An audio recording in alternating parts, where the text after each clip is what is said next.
تغير هذه اللحظة، لكن هذا بطبيعة الحال لا يلغي فكرة هذه المشاركة الجماهيرية اللافتة حقيقة. من يعرف هذه المنطقة، هذا المشهد من قبل فيما يتعلق بصلاة جنازة أو صلاة جنازة على شخصية مثل شخصية الشيخ إسماعيل هنية، هذه الشخصية التي كانت منذ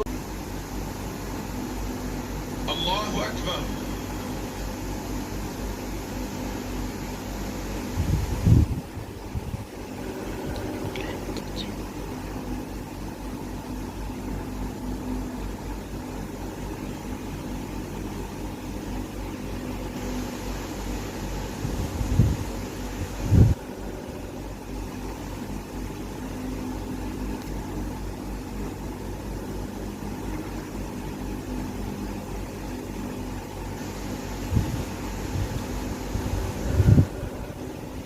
الله أكبر.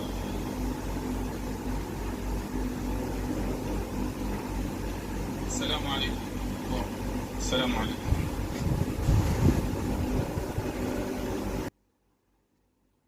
الفلسطيني، وهذا ما يفتح ويطرح باب التساؤلات فيما يتعلق بهذا المسار، وخصوصا بأن هناك تعقيب حتى من الخارجية القطرية باعتبار كان لها خصوصيتها بجانب رمزيتها السياسية وأهمية منصبها القيادي في حماس. معروف كان بشخصيته الودودة، شخصيته الهادئة غير المتكلفة.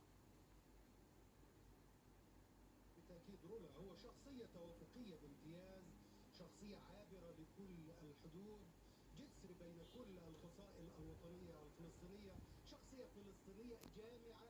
ربما يكون إسماعيل هنية الشخص الذي يلي ياسر عرفات في رمزيته الجامعة، في فلسطينيته الجامعة.